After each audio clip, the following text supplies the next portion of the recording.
Dude,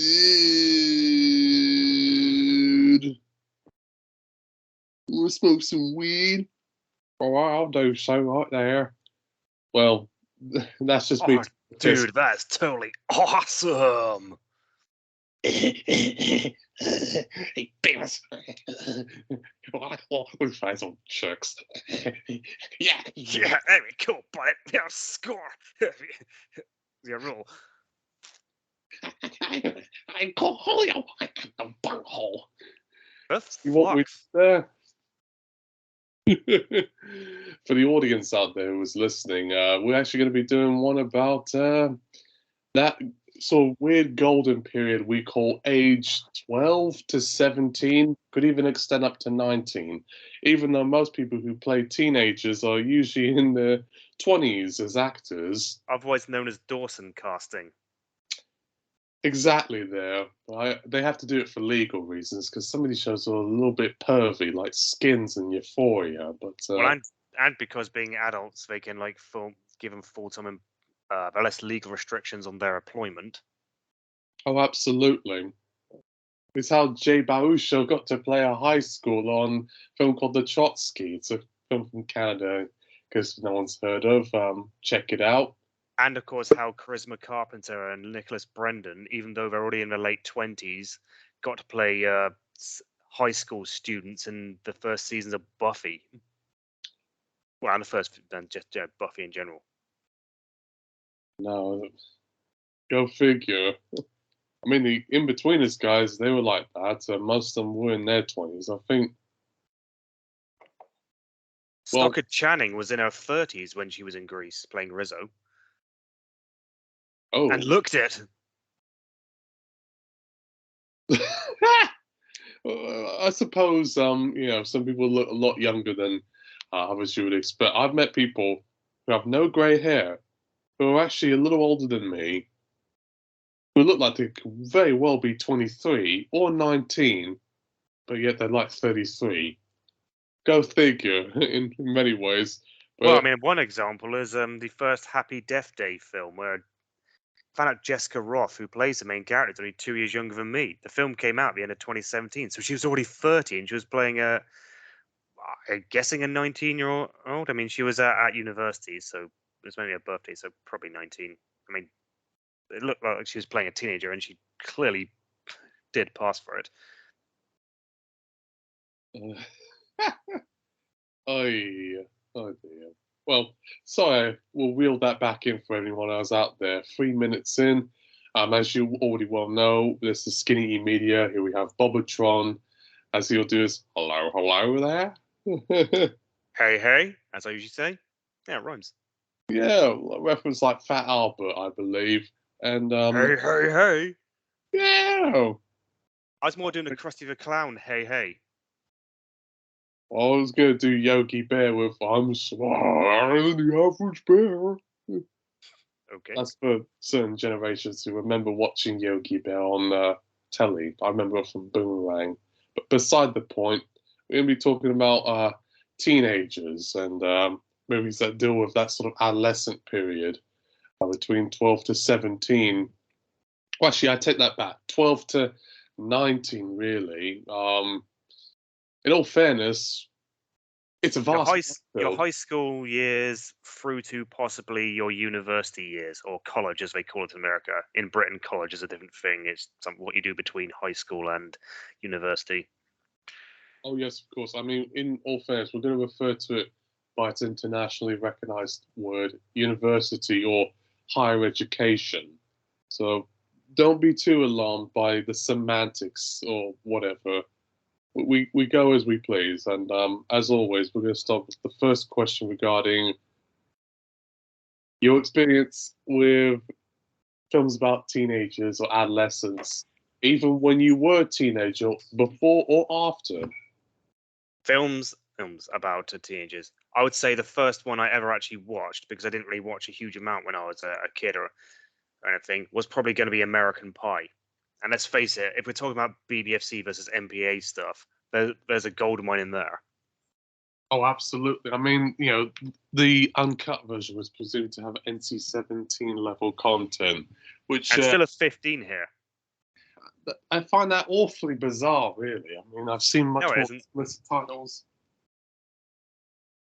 I mean, oh wait, bizarre that it got the NC-17, or bizarre that it got away with 15. The NC-17. That's close, right? I mean, in all fairness, I've seen teen comedies nowadays go with a lot stronger material, and then Euphoria and Skins gets away with murder. So, but those are more dramas. They're not comedies like American Pie or like I've been meaning to watch Euphoria, but I've never got round to it. Don't bother. It's for Generation Z. Stick with like Inbetweeners or American Pie, even Fast Times, which Sex is Sex Education on Netflix is quite a good. It's quite one I quite like.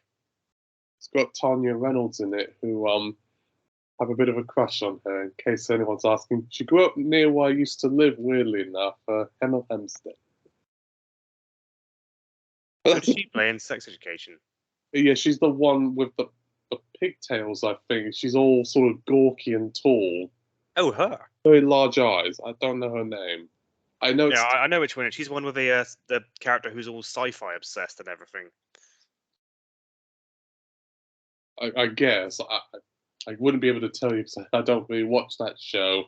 But it is a show we could talk about because it does deal with teenage and adolescent years. But before I cut you off, on my experience, I've seen a lot of films that are about the youth experience. Youth. Oh, how evil they are. Edward Scissorhands was more or less my first entry into this sort of thing. I always viewed it as a sort of youth film because Winona Ryder, I think, must have been like 17 or 16 when she was in it. And then Anthony Michael Hall, he was in it. He was in Breakfast Club and Weird Science. And I know John Hughes, we will be talking about him quite a bit, was pretty much the pinnacle of the youth genre. But when I did turn into a teenager, I wasn't really watching like teen movies and dramas that much. I know the OC and One Tree Hill were quite popular when I was growing up, but Inbetweeners was sort of my foray into sort of youth TV shows and movies, really. I mean, I was about 16, 17 when I started watching the show. I always found it very funny, and it was one of the first 18 certificate TV shows I got to watch and even own on DVD. I know that caused not really, actually didn't cause any of a stir because even my mother watched it and she thought it was hilarious, even if it was pretty rude. I can, possibly can imagine. I mean, I don't know why you'd watch something like that that's aimed at clearly a younger audience with your boomer parents or anything who are already long past their adolescent era. And one thing that can be said about shows or films that are generally aimed at the teen audience and everything, and basically are about teen lives, it's not a good thing, is of course they will age badly. And have you seen the first American Pie recently? I have to admit, I've never seen American Pie. Oh, dude, for fuck's sake, man! No, but it's okay. We haven't all. There's loads of things I haven't seen, or I've only seen recently. So I mean, I can't really point too many fingers. But it was quite a groundbreaker. So groundbreaker, is that a word? Well, I don't know. Anyhow, it started off a revival, even one might say, of raunchy teen sex comedies and everything. But of course, you watch it now, 24 years later, and of course, wow, it's very, very 1999. I mean, it's huge pop punk infused soundtrack with the likes of Blink 182 and mostly them. It just really, dates it so badly. As not to mention the way they dress and everything. And of course, there is the whole it being quite problematic by today's standards, and the whole them trying to get laid no matter what. Sounds like something that would influence the incel movement. But it's just the way they dress and everything. You're looking at it, and all the technology that they use, which is inevitable in any sense. But wow, this one really hits home. The same with many of the other teen comedies or teen romantic comedies that are around, or teen dramas that are around at the time. most of which were going for a younger audience and therefore PG-13/12 ratings, like She's All That and 10 Things I Hate About You and, well, all that. Absolutely Fine, 10 Days or Loser, Jawbreaker, a lot of those films. You know, when I was growing up, I always thought all these sort of teen movies were all sort of 12, 15 area. It was a bit unusual to see a teen film be a PG, like Edward Scissorhands, which had to be cut to get a PG. That's not so much. Was that a teen film? I never saw it as one. I view it as that on some level. As, you know, Johnny Depp was popular with teenage girls at the time. And then Winona Ryder was in it. She was quite young. And Anthony Michael Hall from Breakfast Club and Weird Science, he was in it. And I felt, you know, when I first saw it as a kid, I felt, oh, how mature I am, even though it's a bloody PG. But, you know, there's a nostalgic quality about it that makes me quite happy about it. But if you're talking about strictly films that are about teenagers or young people, I don't know if, you know, talking about Without a Paddle, which had Dax Shepard and Seth Green in it, counts. Well, it's I don't know. Actually, it's Without a Paddle. I mean, the characters in it, I mean, are a bit beyond their teen years. It kind of might appeal to frat boy students. It might be done. So I guess it blurs the line. It blurs the line because it's not high school era, but at the same time, it's not really, you know, full-time job having grown-ups and everything. So, all right, I'll take it. I'll count it. I've only seen that once. And then some of the Ghibli stuff, but I think the most of those are like sort of UPG levels. And U and PG are usually associated with kids' movies. 12 and 15 are the teen ratings, but it can happen, yes, my friends, that a film can be aimed at youth and still be an 18. I mean, look at Inbetweeners, look at Project X and 13 and Christian F. Wasn't the Inbetweeners film cut for a 15? Actually, both 1 and 2 were cut to avoid an 18 because some of the sexual dialogue and humor was a bit too graphic or on the nose, which in fairness, a little bit weird considering most 15-year-olds probably know what autoerotic asphyxiation. Do you mean autoerotic asphyxiation? I can't talk. Yeah, autoerotic asphyxiation and then also self-autofellatio. Most disturbed kids these days who look at porn and want to kill their parents know much more than we even knew. I know it's a bit weird as millennials talking about this, but you'll be surprised at what Gen Z does know. Because the internet. Well, that is true. That is true. That's no, I was gonna say it's an unfortunate consequence, but I don't know if it really is. I mean, they it is it is what it is, and you know, maybe they're just growing up earlier, sooner, and well, who knows? But I haven't seen any of the Inbetweeners films. I haven't watched Inbetweeners, to be honest. I don't watch it. I don't watch a lot of teen drama TV shows other than Sex Education because that looked like it might be quite good. And yeah, it is quite good, quite interesting. Plus, some of the birds in it are quite fit, like Emma Mackey and Mimi Keene. Even if their characters are playing are probably a bit too young for me. Well, the actors are too young for me. I mean, I'm 11 years older than Emma and 13 years older than Mimi. Well, still fully grown, so I don't. Anyway, let's not get too bogged down on it. Yeah, so I quite liked it. Pardon? We'll censor that bit for anyone who's listening. Well, I don't think it really requires. I don't think that should be required. Yeah, what the fuck was I going? Yeah, I mean, probably the most teen drama thing I did watch, of course, in my teenage years. It's not so much, at least to start off as one, was Buffy the Vampire Slayer, the TV series. Well, I would certainly count that one in. No, that actually is a 15 and a 12. I'm thinking of Angel, which had like 1 or 2 episodes that were 18 certificate, but But Buffy. one episode. Apparently, it's only one episode, Okay. and I do not know why because I've seen that episode and I just don't know why I got it.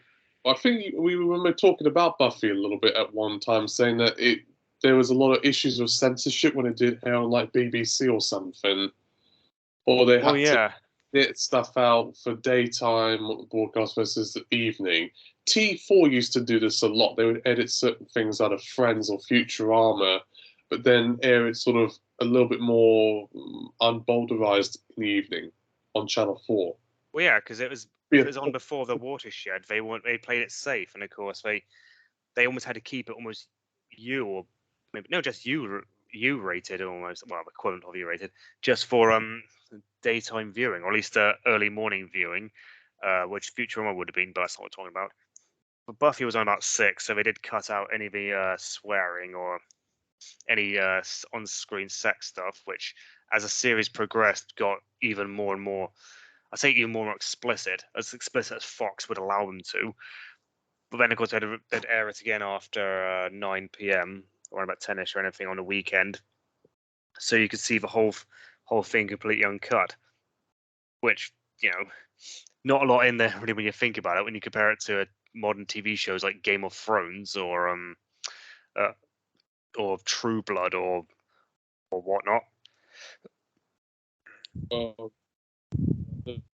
you're right. I mean, Buffy aired on a regular sort of terrestrial TV station back in the US. There's a lot more censorship, but I think to our audience that's kind of already known. Americans are really funny about stuff, but at the same time, it's sort of the roles have sort of reversed a little bit, especially when you got stuff like Euphoria and 13 Reasons Why, which have been pushing the envelope quite a bit in terms of content issues. And I think this area is more because of the suicide imagery more so than anything, which teen suicide is a problem. I know I was suicidal when I was growing up, even before I turned 12 or 13. But yes, there have been sort of pressure groups that have been telling the producers behind these TV shows, please could you tone it down, or could you at least put a disclaimer? So when I saw Euphoria as part of like a free trial or something abroad, they did put a disclaimer saying that the following program contains scenes of the sexual nature or scenes of suicide. Due discretion is advised. And this was even the uncut version. And in the 13 Reasons Why, I had to trim out a scene or two of suicide after the fact, which is very unusual because Netflix almost never censors anything except when you're trying to sell it to like India or Turkey. Well, yeah, I mean, I was watching the first episode of American Horror Story on Netflix, which had one bit of dialogue that was cut out by the BBFC for a home video release, even though it was rated 18, which was basically about suicide and the phrase "they won't be able to stitch that up." But of course, on Netflix, it was just completely purely on there because, again, Netflix doesn't have to do what the BBFC says, which is fucking based as far as I'm concerned. I mean, it uses an algorithm in its own way, and algorithms can be very tricky on the audience. Yeah, I've noticed that. They're too lowly. I don't like it. The algorithm might be being a bit stricter than BBFC would be, but they're probably just covering their bases there. I mean, it's certainly, and it's but when shit's not getting cut out, as far as I'm concerned, that's perfectly cool. Anyway, getting a bit off topic and everything. But yes, a bit bizarre on my end. Well, I'll put it this way. Young people have always been very impressionable to certain things, especially if they come from sort of broken families or poverty. They're likely to turn to their peers to try to feel like they fit in or something. That didn't really happen to me when I was growing up. I was always kind of a loner. Every now and again, when I did go to a co-ed school, I would try to flirt with the lasses, but even that didn't work out quite as well. And a lot of that still sort of haunts me, even as I am much older now. And issues with peer pressure and racism, that sort of thing. That's one of the reasons why I don't like sometimes watching films or TV shows about adolescence. I usually will just stick to stuff that is very familiar to me, and I don't have to squirm about. That's why I like Inbetweeners and Scott Pilgrim versus the World so much. I don't know if Scott Pilgrim counts as that, but I view it It's as no, it does. It does. and it's a 12 certificate, so you can show it to all members of your adolescents in the family if you choose to. I'm sure there's probably 10 and 8-year-olds who probably like the film too, but I don't think they would get in on some of the sort of clicky millennial video game humor. That's one of the problems with generations. They sometimes don't get in on some of the references that us millennials, especially you because you're older than me, grew up on. You Well, probably didn't yeah, like. that's been established. I mean, basically, these things do tend to date, and sometimes you look back at things that Gen X or Boomers would have grown up, and we may not get half the references. That's just how things. That's just how it rolls. Absolutely. I mean, in all fairness, my mother, I know I shouldn't be saying openly about family members, but she grew up on stuff like Animal House and Fast Times at Ridgemount High. And even when she was older, because she was in her 20s in the 80s, she saw Breakfast Club and 16 Candles and all these sort of John Hughes films. That's what I call sort of like Generation X type movies because they're quite popular and they sort of appeal to that sort of counterculture that was there at the time. And of In course, 16 Candles. I mean, I think we can agree as far as teen movies go, because we've always said this about teen movies, and when they don't age very well, not just because of the styles and everything, but because of uh, moral values of a time. I mean, 16 Candles is renowned for being horrendously problematic. with jokes that can be construed as date rape, there's also a lot of sort of racist banter and stereotyping, like how's it going, hot stuff, and the gong plays, and there's also quite a bit of nudity as well for Well, that's especially a PG in the States. It got a 15 in Britain. 12 now. Well, we like to be nostalgic for our parents when they first saw it. But yeah, only saw 16 Candles recently when I was during the lockdown, because like I said, I was going on my film binge. It's also the first time I saw Breakfast Club and Footloose, and then later on Dirty Dancing. And I think they all count as teen films. Well, I know Breakfast Club does. It was a few years earlier I'd seen Revenge of the Nerds, which is equally problematic as 16 Candles, not just because of the where they install cameras in the sorority girl's house so they can spy on them, and then later on sell pictures of them naked without their consent. But there's the whole Darth Vader costume scene. Hey, it's been a while since I've seen that film. I saw it on television one night. And that's one of the problems. Well, we sort of hinted at this in many podcasts of yore. You don't pick up on how offensive or un-PC things may be until you look at it from the outside. I mean, in my experience, let's say Inbetweeners, there's a character on there that's got blonde hair. He's called Jay, and he's very sexist, very obsessed with wanting to get shagged. You can never have a character like that be the sort of token character nowadays, especially considering Jay Cartwright, who's played by I think James Buxton. Sounds a lot like Andrew Tate. He goes on about shagging and the virtue of his penis. He's like Sid the Sexist on Viz. That's what it was like, or Johnny Bravo, but with a more sort of X-rated mouth. Well, that's true. I mean, another film that came out around the same time as American Pie, and there's other films that I mentioned it earlier, which came out at the same time, was Cruel Intentions, which I rewatched recently, and fuck me, that is problematic. There's not only the rampant homophobia that is thrown around left, right, and centre, but then and a bit of racism that's thrown in, though it's kind of as a bit, but also just very early on. I mean, this woman has revenge porn. This young girl has revenge porn done against her, or becomes a victim of revenge porn, and her own mother blames her for it. And of course, the film portrays it like the freaking guy who did it was just, oh, harmless prankster. I'm going to be on his side. And oh, fucking hell. I mean, that film has not aged well, and it is fucking problematic. Yeah, like I say, problematic. I don't know what other word to say about it, really. I think a lot of youth films can be said as problematic there, although.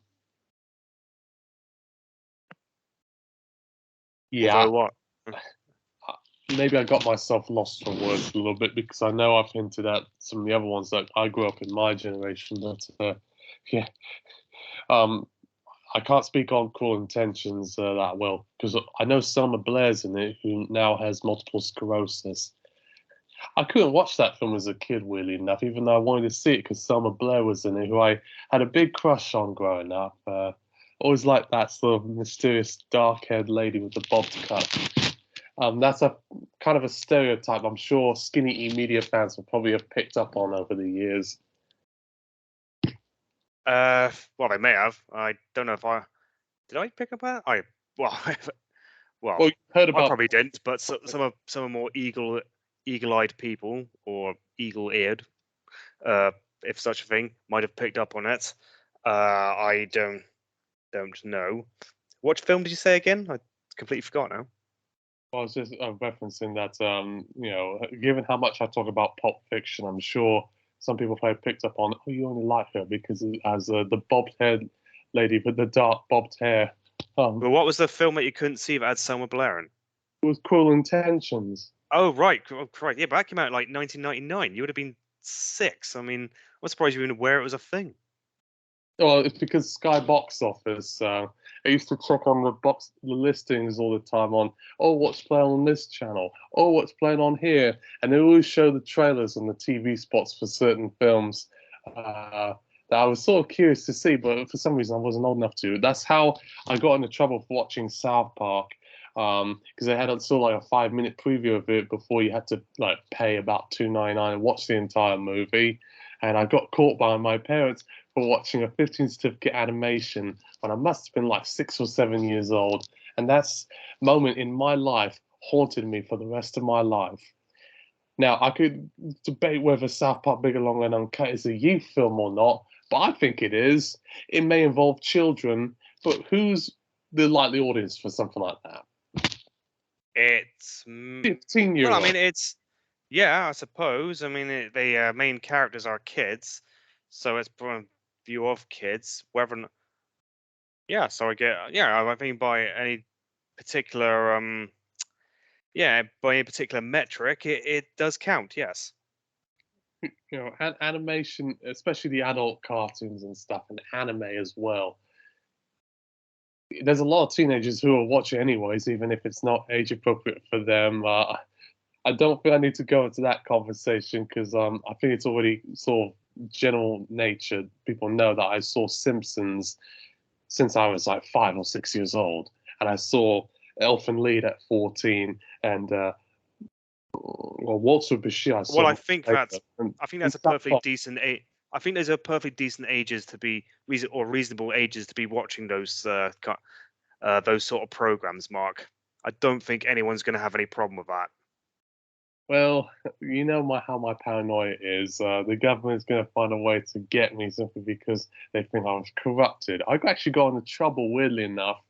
I know The Simpsons is not youth-based, but I bought like a lunchbox to school that had the characters on it, and they said, "Oh, you shouldn't be letting your child watch that at that age, even though it was a PG, sometimes 12." This must have been like back in 1998, 1999. My mother just said to the headmaster, "Oh, he doesn't watch it. We don't allow him to watch it at home." So there was that sort of weird dichotomy, or maybe lie that was sort of spurred around. But at that time, especially in 2000, most of the kids who I was growing up with was fucking South Park, and they must have been at least like 7 or 6. I wish I could have saw it at 6 or 7. You know what age I saw South Park Big Along and Uncut? Guess. Well, you've been 6 when it came out, so 6, 7, 8. I mean, how the hell would I know? I mean, just yeah. What age was it?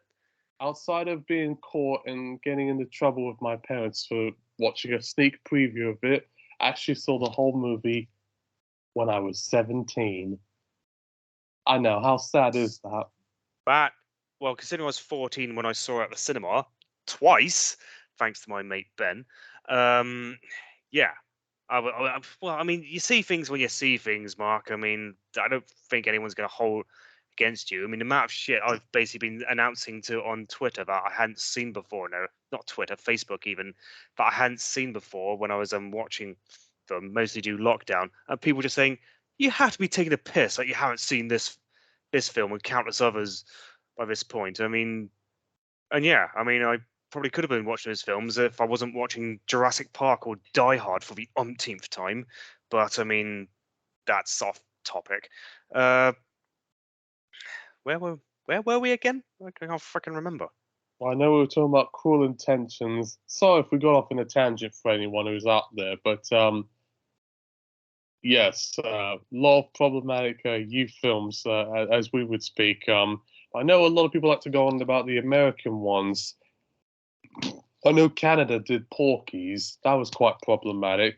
Yeah, Seems as to, for Mike Hunt prank call in it though, that's quite funny. I haven't seen Porky's, but well, so Lainey's just, you know how young men are. Voyeurs peeping in women's bathrooms saying, "Hey, she's gonna get naked, bro." I mean, yeah, that is it's like the Fast Times at Ridgemount High thing. Everyone knows about the Phoebe Cates scene. I mean, I think we're all guilty of watching it a bit too closely there. well. Again, I haven't seen that film, so again, I can't comment. Well, talk to someone who's from Generation X, and they'll tell you a few horror stories. Which, but well, actually, let me sort of rewind that back a little bit. There are PG and U certificate teen films that do exist. I mean, how could I forget in my bloody head Wayne's World? Right time, excellent. And G, Bill and Ted. yeah.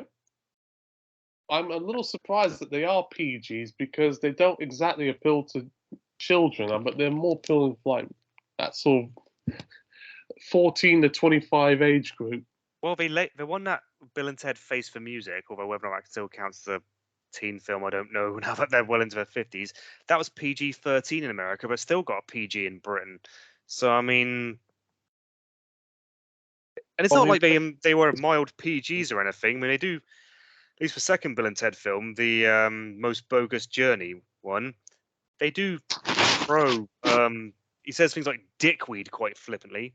And if we're talking about problematic stuff, the word, the F word slur is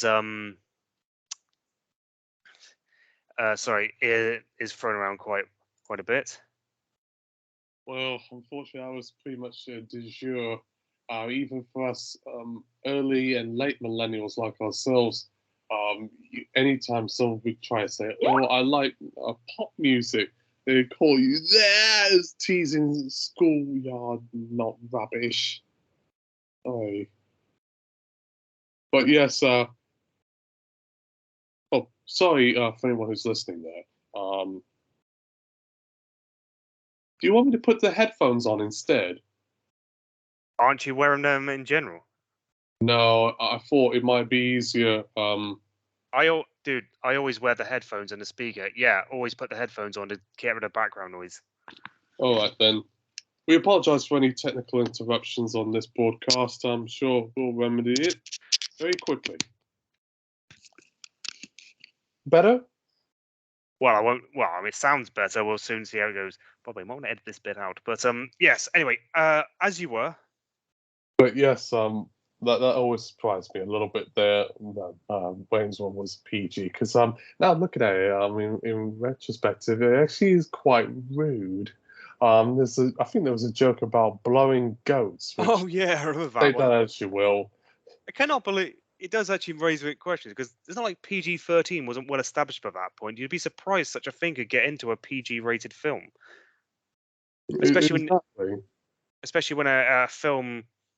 I suppose actually no, I suppose a film like Arachnophobia would have to be or I mean obviously Memoirs of Invisible Man would be because that's got an F-bomb in it which had to be cut out over here. And yeah, they came out the same year. And there's Jurassic Park is PG-13 but PG here. But then again, that's the off topic. Also, in terms of problematic issues with in teen films, one that's a bit more recent is Superbad, where like basically Jonah Hill's character wants to get Emma Stone's whole mission is to basically ply Emma Stone's character with alcohol so she gets drunk so she'll have sex with him. I know we tend to like frame it as, oh, if she gets drunk, she might just have sex with you, just have sex with you to lower inhibitions. But if he's deliberately trying to get her drunk so he can, I mean, that is pretty date rapey. Oh, absolutely.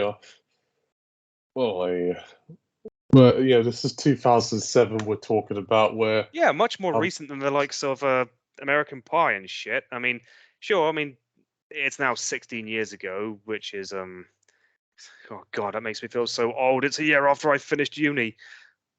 But I guess time has moved on. But I thought even by then the idea of getting a woman drunk specifically so you could shag her is, I don't know, you'd have thought we'd have moved on by that point.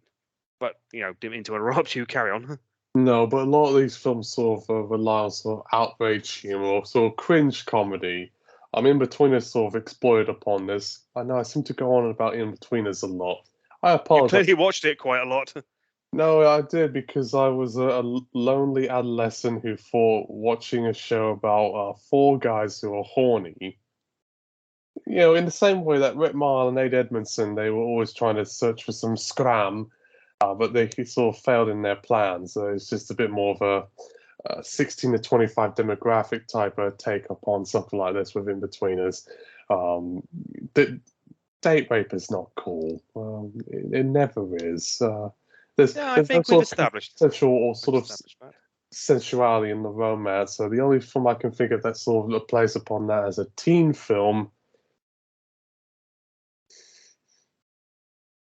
It is. Does not exist. It plays like a French film for like Catherine Breillat, who's done some very hardcore type stuff that probably would never be a 15, maybe very likely be 18 certificate on those grounds. Well, are you aware of any sort of teen films that are U certificate? I've not heard of any. At least, if anyone knows of any, please do put them in the comments. The handful of people that actually might be in the audio might be watching this, but no, Well, I actually I cannot think of any on the top of my head. Whisper of the Heart and The Cat Returns. Studio Ghibli, done Spirited Away. I think those are more kids. Those are more kids films, and we're talking about like films that are specifically for, adolescents and specifically with about the adolescent youth experience, not because I've seen both those. Because the characters are 14 in those. If you're all right, if you say so. I mean, I've only seen both films once, or quite recently, but I haven't seen The Cat Returns. I don't think I have seen that one, but I've seen Whisper of the Heart. Oh fudge! What happened to that one? I keep getting it mixed up with Kiki's Delivery Service. I suppose there's a bit of youth stuff going on. If we're talking about anime films, I mean, was that film Susume that came out recently, and most of the other ones that are like it, such as Your Name and Weathering with You, are very much about very much youth things, or it's sort of slice of life anime stuff. But they're all PG rated, so no, some are 12 even. So yeah, I don't have any that I can't think of any that are U rated. Well, those are the ones I can think of on a sort of level that appeals to the youth market, that is appropriate for the youngest audience possible. I mean, it's almost like a little step below those Jane Austen dramas that you sometimes get every now and then that come out in the cinema, like Pride and Prejudice, Love and Friendship, and Emma. Those were youth certificates. But do you know any 5-year-olds who want to go see? Oh, Mummy, can I watch Love and Friendship? Sorry, what did you just say? I'm trying to speak like a 5-year-old girl who wants her parent to take her to go see Pride and Prejudice. Yeah, I can't imagine they would. That would be particularly on their. That's something they'd be particularly desperate to see.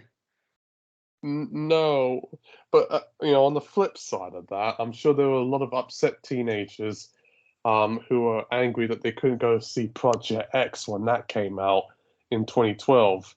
I must have been 19 when that film came out, so I was a little bit above the audience demographic for something like that. But because I like Inbetweeners, I thought, and because it was an 18, so I thought, all right, let's go see it. It's if it was a 15, I probably would not have blinked an eye too much. But you actually got an 18 certificate because the drug use was just That can clinch it.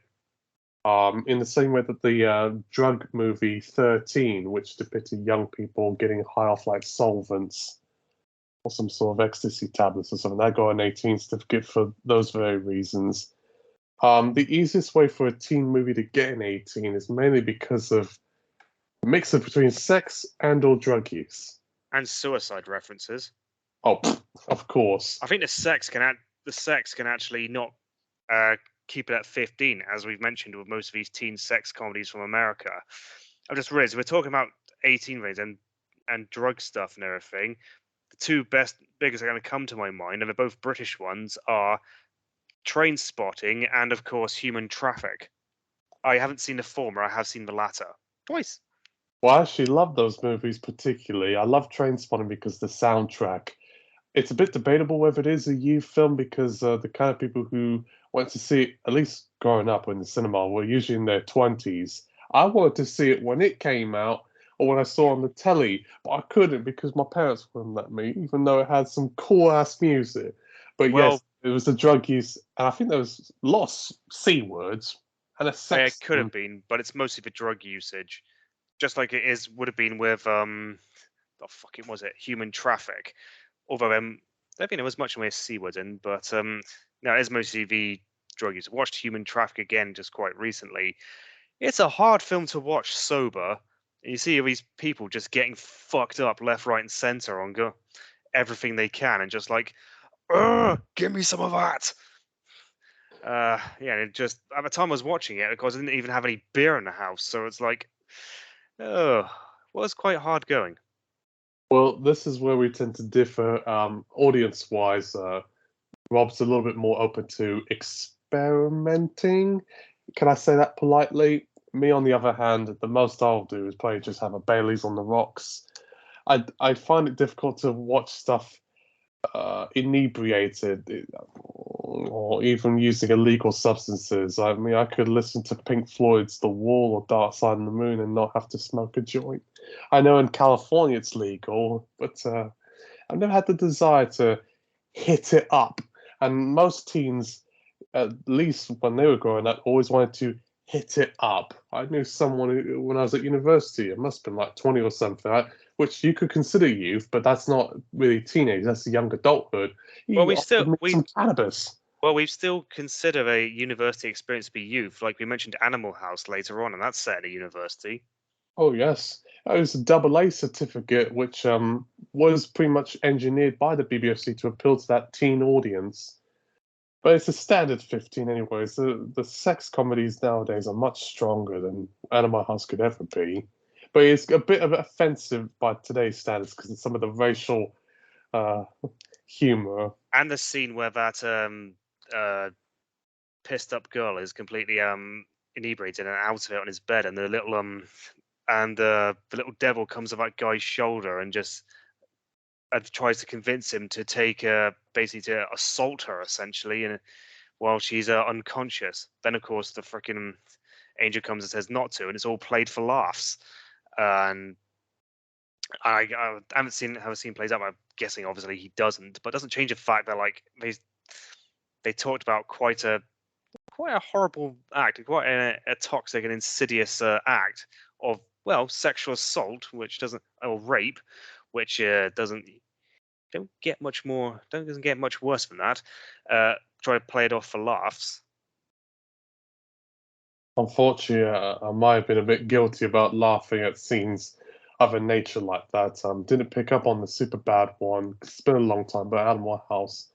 And Revenge of the Nerds, yeah, I'm a bit guilty of laughing. I think part of it is because it has that sort of bawdy teen comedy aspect to it. It kind of removes the layer a little bit from some of the offensive nature. Because had it played straight, if this was like a serious drama like American History X or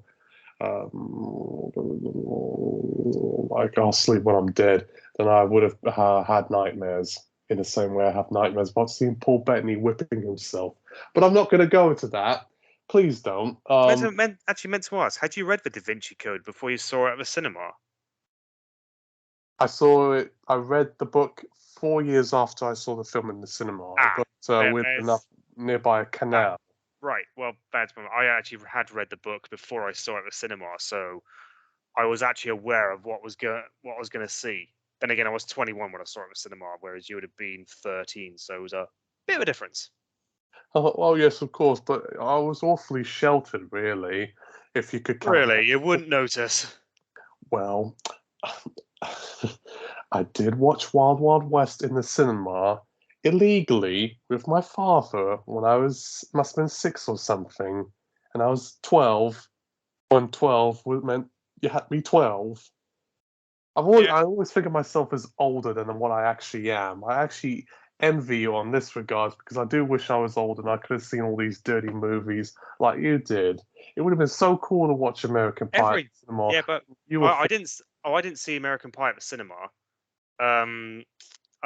Me and my mate rented it later on that year from a local uh, local video rental store.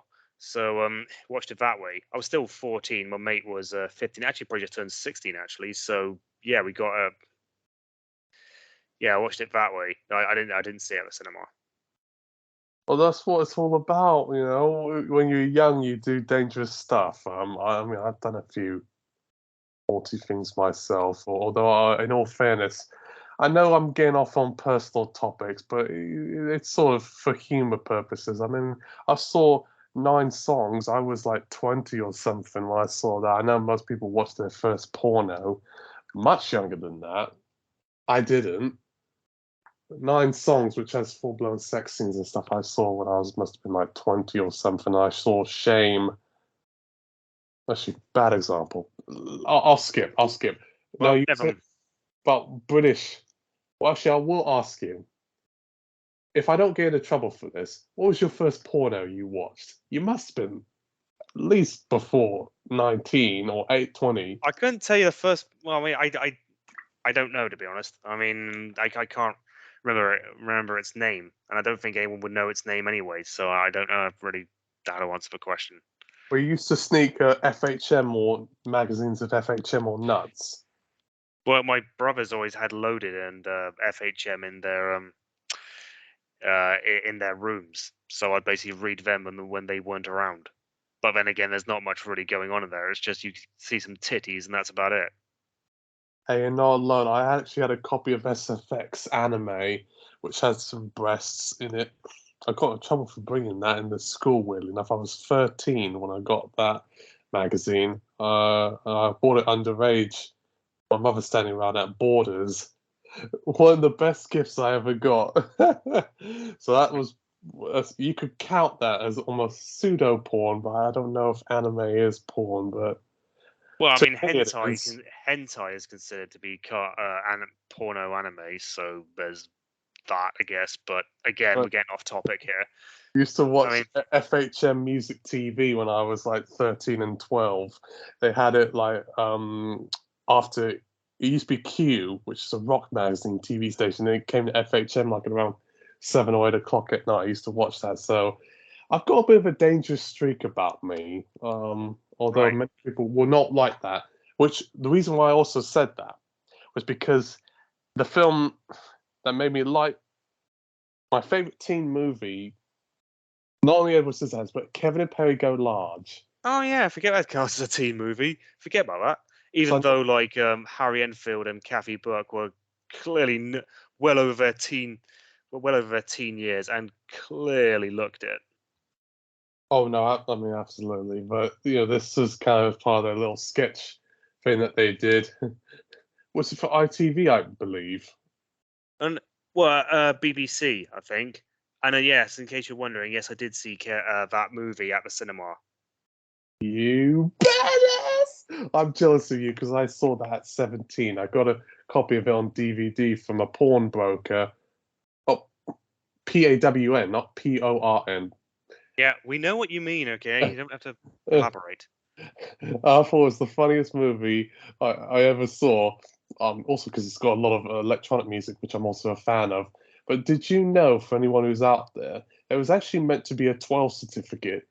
Even though there's a lot of scenes of erections and implied fellatio and some grinding and bumping, and a scene where um, Kev accidentally swallows a turd in the sea, which that's more wow than watching this guy get an erection.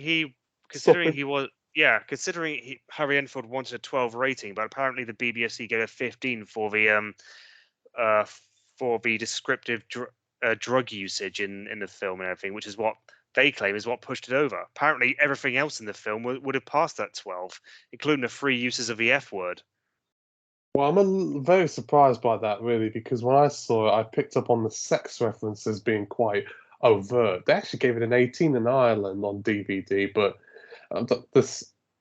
I mean, you don't really see popping erections in 12 films. The only one that's quite weird. I forget about that one. So that a little caught me by surprise. Then there's some sort of bumping and grinding, and then there's a joke where Kathy Burke, God bless her, says "spunk," and it looks like jism is shot onto the car window, but it's actually the washing cars. But that was a bit gross. But hilarious. Yeah, there's quite a lot of that. I'm surprised he thought he would have got a 12 rating, but apparently the BBFC said that wasn't what gave it a 15. According to the viewing certificate bit on Wikipedia, Harry Enfield suspected that the 2 uses of the word fuck, that were actually 3, all by Rhys Ifans, were the cause of the film's BBFC rating being a 15 rather than targeted 12. He revealed that in the film's audio commentary that the 15 was given because a scene where a group of men took drugs, although contradictory, according to the BBC guidelines, scenes of drug taken often breach the rules of a 12-rated film. Though I did say contradictory, so I don't know what. Well, that's a little bit bullshit, really, because I've seen some 12 films that get away with quite a bit of substance abuse. Social Network, which is on some level a youth film about Zuckerberg, that had quite a full-on scene of cocaine use, and they snort up a woman's bare torso. So there's that weird sexual element plus the drug use, hard drug use, that felt a little bit disorienting in watching a 12. Had it been 15, I would not have blinked an eye. And well, the BBC guidelines for Ken Perry says past 15 for frequent moderate sexual references and infrequent strong language. No, it pretty makes sense. I mean, it could have been, but yeah, I mean that was a good funny film. I didn't really like the whole I be for dance rave culture and everything, because obviously I'm more into my metal and everything like that. Even though back then I wasn't as metal as I became in my later years. I was just thinking on the subject of back to American Pie, because that started, like I say, that started a new wave of raunchy teen sex comedies and everything. Have you seen Road Trip and the later one Euro Trip? Euro Trip, I have. I was Scully doesn't know. Scully doesn't know. Matt Damon in a surprisingly comedic role. That caught me by surprise. But the scene that sort of stuck in my memory was them going to Amsterdam and having space cakes, which you can always get at a coffee shop with cannabis. Now it's a bit more restricted, but back then, it was more. Well, I went in 2012 and I got nicely stoned. and he gets like something stuck up his ass, which looked like something that was a bit floppy, like a fan. Which I thought, oh, but it's fine at 15, at least considering Obviously, a lot of sex comedies about young people usually are 15. oh yeah, totally. There are a few of the directed video or directed DVD American Pie films that got slapped with 18s rather than 15s, but I don't consider that to be here or there right now. Eurotrip is was quite funny. Obviously, they got Sean William Scott for just to redo just to do another version of Steve Stifler and everything, and that became clear he was becoming typecast. I think that Uh, kind of happened up until he did Role Models and Goon. He's always played that sort of, yeah, look at me, I'm a dude. well, Jason yeah, even has that problem. He hasn't sort of broke out of that shell a bit. People always think of him as, the pie you're the fucker. pie, dude. Yeah. Oh, you're the guy that fucked the pie. See? Look at me. I'm the pie fucker. If, of course, you haven't seen Jay and Silent Bob Strike Back, you might not get Oh, that hell joke. yeah, I've seen Jane Silent Bob. Um, I've seen Dogma and Clerks 1 and 2. Those, you could say they're youth films.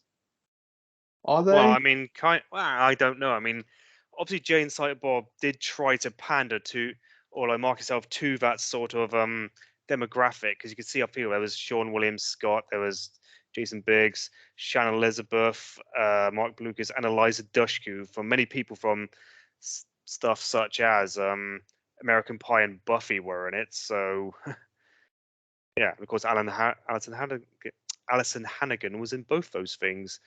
That's things. Yeah, I don't know if Jane Silent Bob really deserved its 18 rating. I don't personally think it did. And maybe I just thought that BBFC were being zealous at the time being. And most of Kevin Smith's films that were rated 18 at the time have been dropped to 15s now. But I don't think that. But this one doesn't seem to have been. Seems to have been so. Maybe that's to come. It might do. I don't I, know. I think Jane Silent Bob Strike Back would be a 15 unconditionally. I think they probably gave it at the time, and this is when it was Robin Duvall, no James Furman, probably because of the drug humor. Yeah, Might there's have been not that a bit much drug humor prevalent. anyway. Well, I mean, there's a bit, but it's not that much.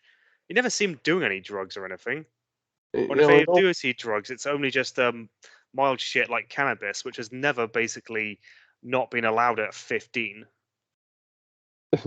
well, I've seen it even one or two PGs and a surprising number of 12s.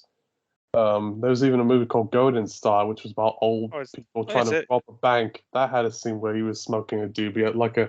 dispenser. He was like, "Ooh, that's some good shit." Now, speaking as someone who's partially American and lived in a state where it is legal for all reasons since 2016,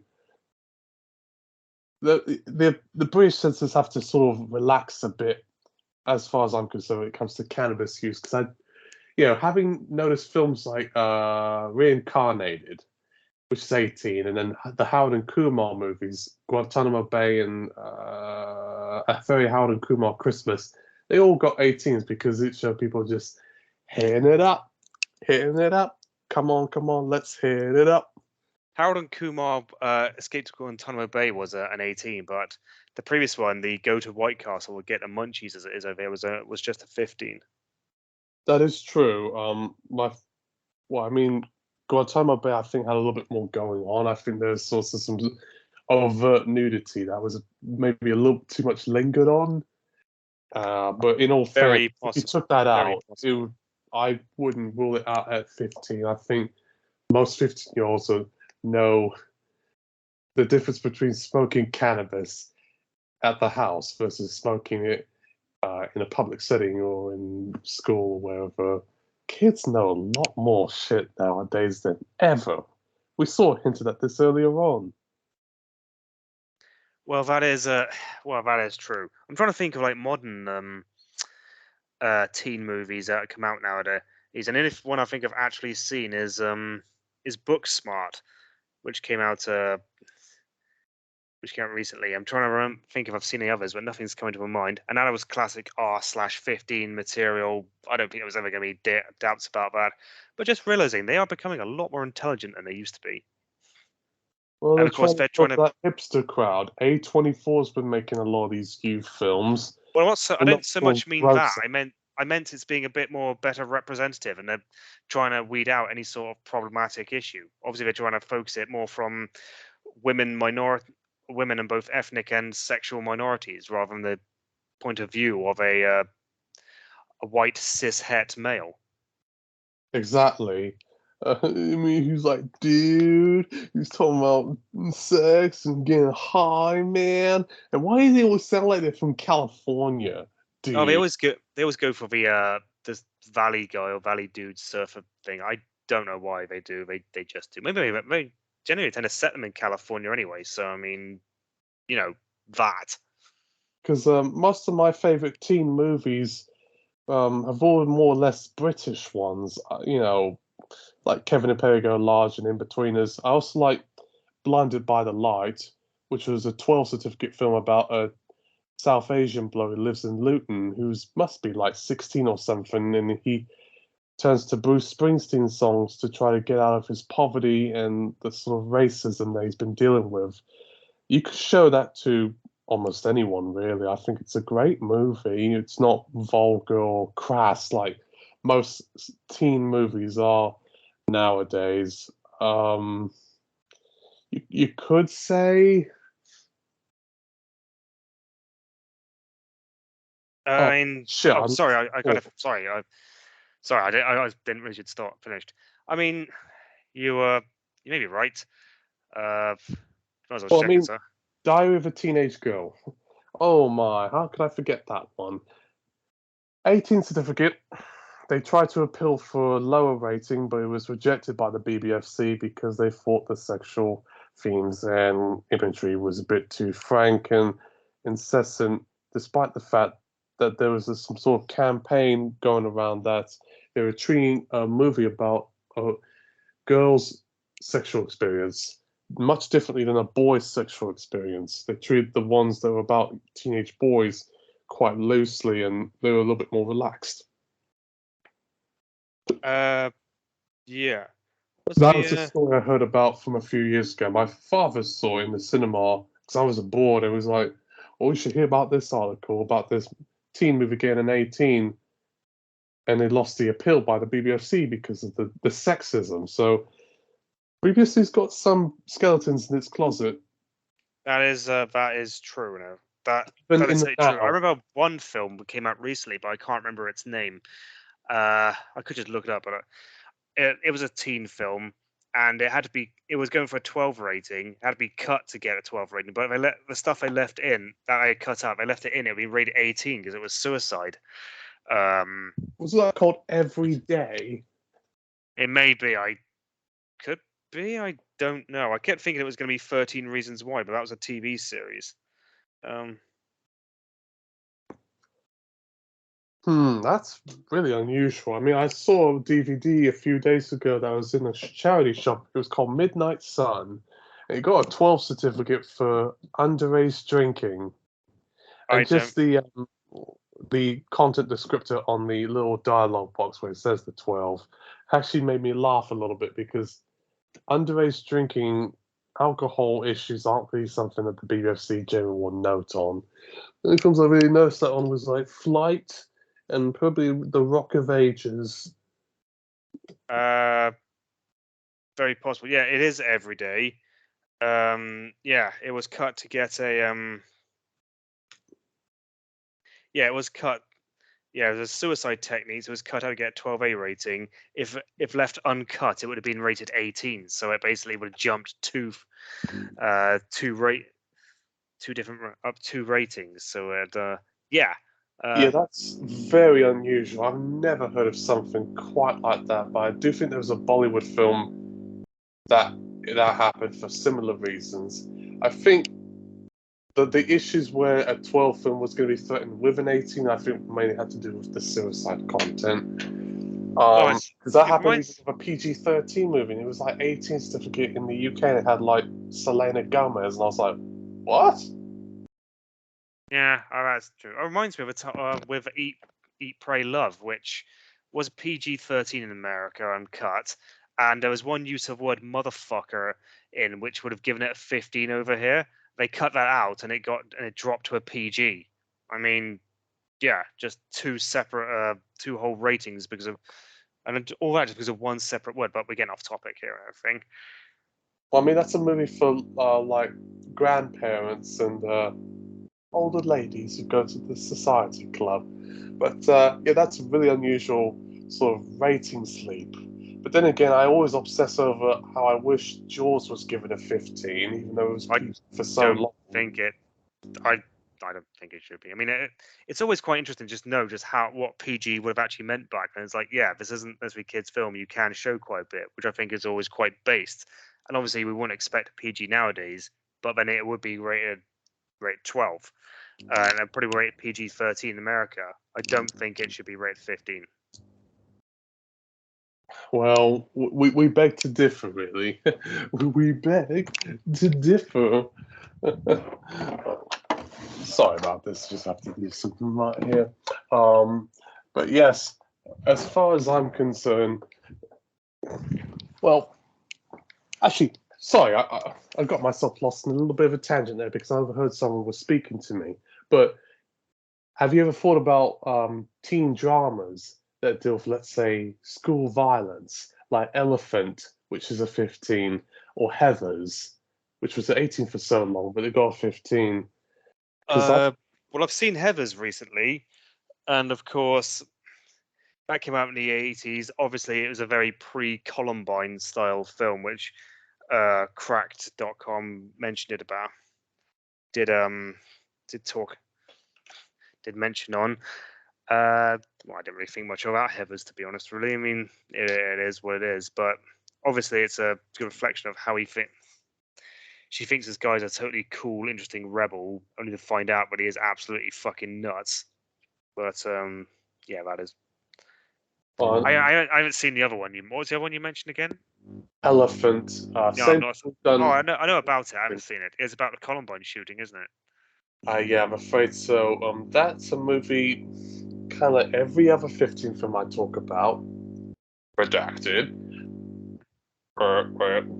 Dog soldiers.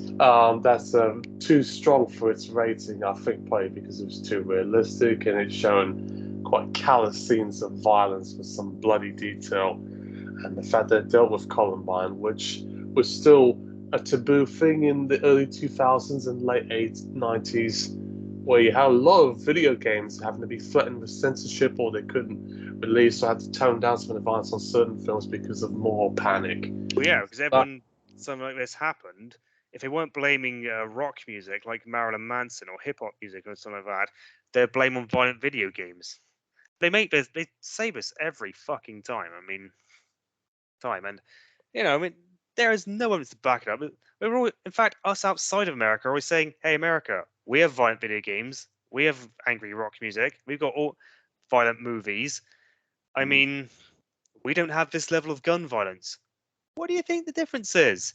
In fact, I remember I even mentioned this on our first podcast, the one we did with Tom.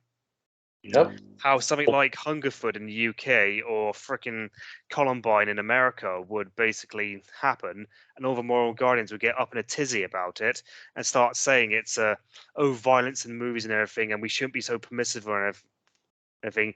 People like Mary Whitehouse and Jack Thompson and all those other cunts start blithering on about all their stupid things, using pop culture as a scapegoat. But then you have dickheads like James Furman and Jack Valenti and whatnot who just, who swallow that line whole and then just start messing up everything. I mean, it's not surprising that after Columbine, the MPAA did cut down quite heavily the amount of violence they'd allow in an R rating. Really, they called that out. They chilled out on that a bit later on, but yeah, they really. It's not surprising that Valentine, which came out that year, which is an R-rated slasher film, managed to get away with a 15 over here. And one people might say the reason why so many of these R-rated films manage to get away with 15s over here rather than the usual 18s is because the MPAA was really not permitting as much violence as they used to at R. And of course, we've all mentioned what James Furman did to Rambo 3 after Hungerford. Butchering up like a mother. You thought you were in a sushi restaurant there for a second. Yeah. Oh, Also, if we're talking about things that deal, teen programs that deal with issues and everything, and we have dealt with, we have talked about that. You know, of course, being a teen TV show, being a teen program, they would need to deal with this. Have you ever watched Never Have I Ever? is it a little like Grange Hill or? Well, it's on Well, Netflix. It's American. It's set in well, set in America. It's done by what's it? Mindy Kaling, who oh, was the I've heard American of version her. of it. Pardon? I've heard of her. Mindy Project. Yeah, and she was on the American Office and everything. But yeah, it's about well, it's about this teenaged Indian American girl called Davy who goes to this uh, local school, and she has some friends and everything, and she has a reputation of being quite crazy. And as series goes on, you start to realize, oh god, she's not as likable as she presents herself to begin with. But the second, I think it's the second season, or was it the third? I can't. No, second season, I think. Or was it? What was the third one? No, I think it was the second one, where this other Indian girl joins a school, and she and Davy feels threatened by her, so she starts a rumor that she or not deliberately though. I mean, but then it starts a rumor that the girl might have an eating disorder, might be bulimic. Only it turns out to be true, and oh my god, yeah, and it's and of course at the end of the season or episodes, they do have a little PSA or little what was it when they have a little notice at the end saying if any of you guys are anybody's having issues with bulimia or any eating disorders, call this number and feel free to talk to someone about it. Oh, that's reminding me of a weird flashback I had with a particular anime that had that disclaimer saying if you're a victim of rape or sexual abuse, call this number. EastEnders used to do that a lot whenever they had an episode that dealt with domestic abuse or suicide. They would always put the disclaimer. It freaks me out when I see that, but it's well intentioned. Well, yeah, obviously, but of course they want to make sure that people. Well, I say they want to make sure that people who watch it are getting the help they need. Probably they're doing it in there more to cover their arse and everything, but obviously they want to show some level of social responsibility about this, and yeah, so they do put that in there. That could be more to get moral guidance off their backs, but either way, they're going to do it, and it might be irresponsible of them not to do it. Well, even if I was a filmmaker, I would have to still put content disclaimers for anything I do, really. I even have to do on a short film I made and submit to some festivals because it shows me naked. And, I do not want to know about that, dude. well, that's another story there. But you could say the same on the flip side about another youth project that's quite popular with young people called Jackass, which is mainly 18 certificate because of the stunts have always been sort of very extreme, very crude. Yeah, it's not so much a youth film though, because like it's all grown men, and it's not a film or TV show that's about life growing up, not a slice of life things. That's about a bunch of teens or adolescents or whatever term you want to use, um, just and they're coming of age and shit like that. We could cover most of Stephen King stuff. If we talk about that stuff, that particular topic and subject matter. Oh, oh my. Well, I was just saying it was correspondence because I know a lot of young people love Jackass. I don't know if it's as popular nowadays, considering people just watch YouTube, but yeah, that's another thing that I sort of recall back from my early years. As some people are really obsessed with that show, and they were doing this sort of tongue-in-cheek style, like, don't let your little buddies attempt these stunts for people getting crocodiles eating their testicles or bug zappers up their nipples. Stupid as shit. I hate that show. But I know I'm getting a little bit in a tangent myself. I know how I mentioned about Elephant, and Heathers. I thought the government was out to get me, really, because I was seeing a movie that was about school shootings. Utopia on Channel 4. That was an 80s certificate Oh for yeah, watched simple that. reason of a scene where a man is shooting at school. Well, It's I've quite watched bloody. yeah, I've watched that, and I watched the American remake on Amazon Prime, which is nowhere near as good.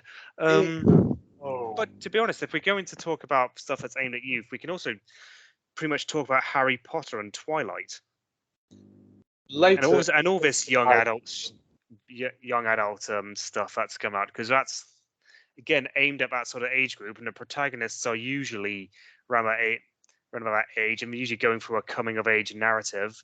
So I mean, yeah, that's something that can be included in this podcast. Oh, easily there. Now from my experience, Harry Potter is sort of on that bridge territory because maybe like one, two, and three. Obviously, the PG ones, they're all sort of safe PGs, probably strong PGs nowadays. But Goblet of Fire and onward, all 12s. That was actually kind of a big deal at the time because I did see Goblet of Fire when I was 12, and it made me feel happy about that because had it not been 12, I would have been upset in the same way that I couldn't see South Park when I was a kid at the cinema. Not as controversial as some of the other ones we can talk about, but I know in terms of the horror elements, some people did not respond to Harry Potter very well because they thought it was too scary. I know my mother was freaked out by Prisoner of Azkaban because of some of the transformations, but the one that comes to mind was like Deathly Hallows Part 1. I know J.K. Rowling's a transphobe, but that's beside the point. There was that weird little sex scene that occurred between a ghost form of Hermione and Harry, sort of making love, and Ron, or Rupert Grint, is all jealous about it. And I think there's even on part 2, used the word bitch. That was the strongest word you could get away with at Harry Potter level. And there are some more intense scenes of violence. Well, one film. part I remember one 6. film. I can't remember which one it was. Had Ron saying "piss off" and everything. I guess that's mean they was trying to I think that was the slightly PG ones, like Philosopher's Stone and No, Change. it was one of the later ones. It wasn't Philosopher's Stone. That was the other one. Yeah, but that's meant to be signed up. And Harry Potter was maturing, I suppose. Also, don't really want to get too much. Also, we can't talk about Harry Potter without mentioning that J.K. Rowling is a transphobic piece of shit, and let's not forget it. Even with her fame and her supposedly liberal points of view, people can slip up. I know I have, but yeah, she'll regret saying what she said because a lot of her fan base is young people. There's even Gen Z who reads Harry Potter. Can you believe that? It's not us millennials who are all obsessed by it. Yeah. Well, yeah, I heard. I mean, obviously, I wasn't obsessed with it as much when when it came out. I was more in the Lord of the Rings crowd. But yeah, as for Twilight, I mean, less said about that, the better, really. It probably didn't deserve the backlash that it got at the time being. A lot of that was motivated by misogyny and ageism, basically the hatred of teenage girls. But geez, I think it's all fair to say that Twilight isn't good, and it does have some rather harsh messages in it, like believing that Bella and Edward's relationship are somehow is so romantic and such a just the perfect love story, when really it's nothing short of an abusive relationship. Well, I can't speak for Twilight very well because the only ones I have seen. Actually, I feel kind of guilty even saying that. People will laugh at me because I saw Twilight and New Moon. I only saw it because it was on TV and it was something to kill time. But the one that sort of comes to my memory is Breaking Dawn Part 1, which I know had to be censored a little bit because of an intense scene of childbirth, and there was also a sex scene that you know how PG-13 was a little bit careful about showing that sort of thing. I think this one's a little bit more aggressive than what you normally would expect. I think they only let it slip past is because of the fantasy element, and it's also because it's quite a known Well, problem. apparently one of them had to have a sex scene cut down over here to avoid a 15, which is weird because if it got away with it in a PG-13, you'd thought the BBFC would have been cool with it, but I don't know really. Now and again, the BBFC can appear more puritanical than our American counterparts. Weird as it may seem, I mean, a lot of like sort of PG-13 sort of dude body comedies like Night at the Roxbury and Dude, Where's My Car? Those are kind of youth movies. They were 15s. They weren't 12s. Weirdly enough. Dude, Where's My Car was a 15, wasn't it? Yep. And for a long time, I always thought that movie was R-rated. So that's probably why I didn't watch it growing up. But Yeah. it actually is PG-13, even though it shares the same rating as American Pie and Animal House. Over here, I know, I'd but just definitely- I think the BBFC just gave it 15 because of references to drugs. But yeah, that's a stupid decision of them. I mean, It's yeah, no they more should have. offensive than Without a Paddle or Mr. Woodcock. Well, Mr. yeah, obviously. Woodcock Oh, is I haven't seen that. very rude for a 12. That's one I don't think it's a youth movie, but it is hilarious. But Without a Paddle is a little bit ruder. I mean, I'm a bit worried a film like that would be a 15 because you used to get away with a lot more sexual humor in 12 movies back in the good old days than you could now. Imagine what Anchorman or Dodgeball would be by today's standards, because Anchorman can get kind of rude at places. Well, yeah, it certainly can be. It can. I think Anchorman came with its theatrical version, which is PG-13/12A rated, but then his extended version, which is R/15 rated. I don't know. I think it is. I can't quite remember. I could just Google it on my phone, but I'm probably not gonna. Yeah. So are we? Have we? Have we encapsulated everything we need to talk about right now? As far as I'm concerned, I would say we have, because I know adolescent movies are sort of a large minefield. I mean, we could even have talked about Rebel Without a Cause, which was sort of the earliest example of when the film censors really don't like a movie that deals with young people's problems. That actually got a lot of trouble. I think they had. Sorry. If you have a curry, you'll burp every now and again.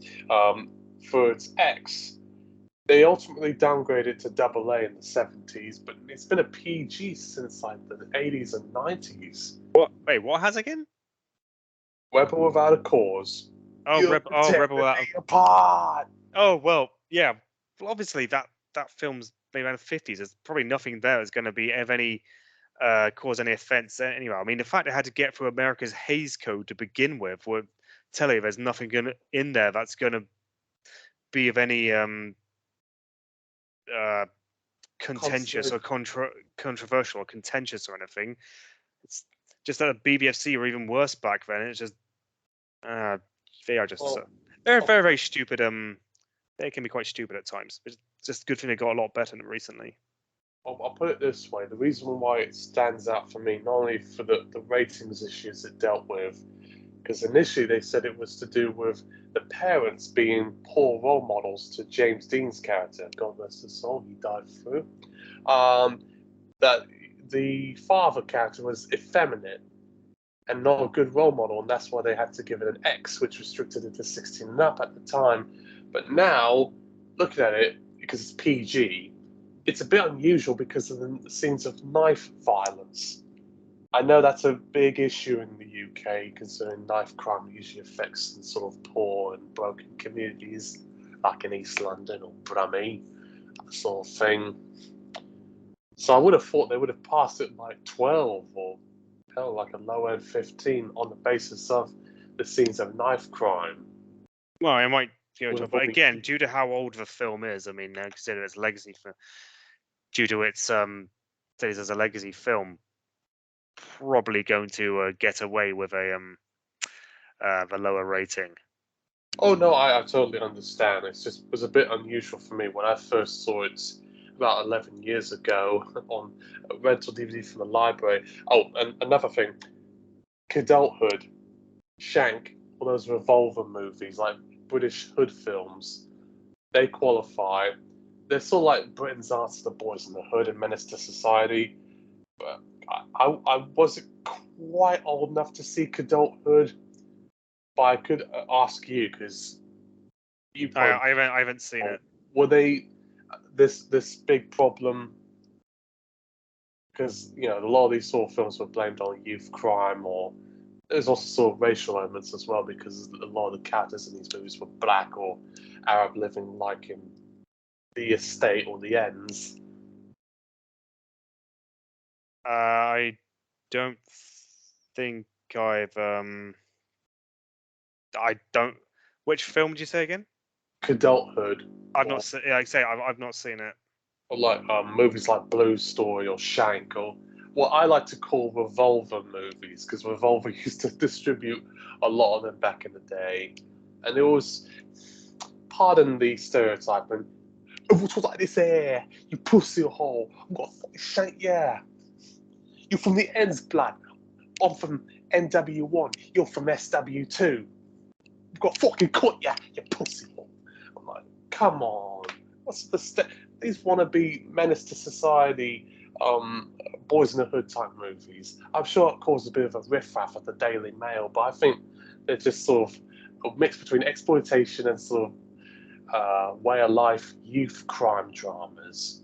In the same way that The Outsiders was a youth crime drama about a bunch of young hoodlums who were white and from the Midwest causing havoc. And that was a PG, despite depicting youth gangs like the Warriors. That was X, but then it turned 18, then 15, and that dealt with youth gangs. Have you seen that one? I've not seen The Warriors. No.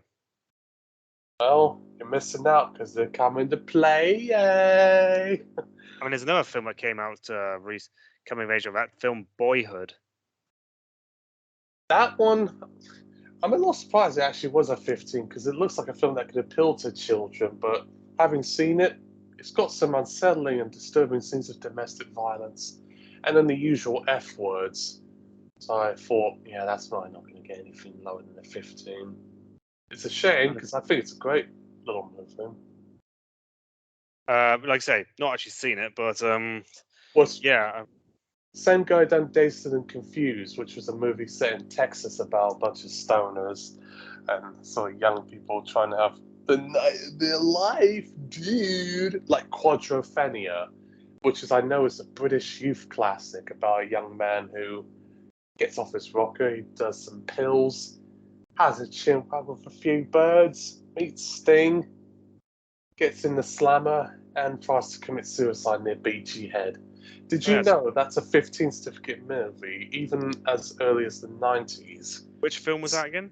Quadrophenia. I don't know much about that film. I was just looking at Boyhood. Fuck. I was just looking at Boyhood. Yeah, apparently, it's 40 uses of fuck. So yeah, that's gonna do it. Well, the language wasn't the issue for me. It was the domestic violence scenes. But well, either way, that's what got it at 15. Oh yeah, I understand. But Quadrophenia is even more interesting because that one has like 7 or 8 uses of the C word. But it wasn't. It was an X. Well, it was an X to begin with. When released the video, it was an 18, but now, yeah, it's been re-released as with a 15. But again, they're probably way cooler on that now. Oh fucking hell! Cunt is said 14 times. Well, fuck me, that is a lot. I know. Surprised, aren't you? If you see the film, I'm impressed. I'm impressed with a BBFC for letting that go. As well as it's got scenes of youth doing pills and getting kind of high, and then there's even some full frontal nudity as well. You get to see Ray Winstone's cock, which I thought, okay, that's too much. I'm not ready for that. Because he's Mr. Hard. He's like Danny Dye. He's hard. Yeah, that's well, I wouldn't want to see him naked, that's for sure. Yeah, apparently, Quadrophenia is now. Yeah, well, it got released at the cinema again in 1996 and got a 15 rating. Anyway, but then again, when that's not relevant, I don't. I mean, again, what's the film about again? It's about teenagers. Oh shit, right. Yeah, so it is relevant to what we're saying. Because the guy must be at least like 16 or something. But, Clockwork Orange, the main character was 15. The actor was much older than that, but Obviously. I'm surprised we haven't talked about Clockwork Orange. I know Yeah, I could we're sort completely. of pushing our luck here, but I think that one's pretty obvious to everyone who's listening because everyone knows about the 28-year withholding of distribution.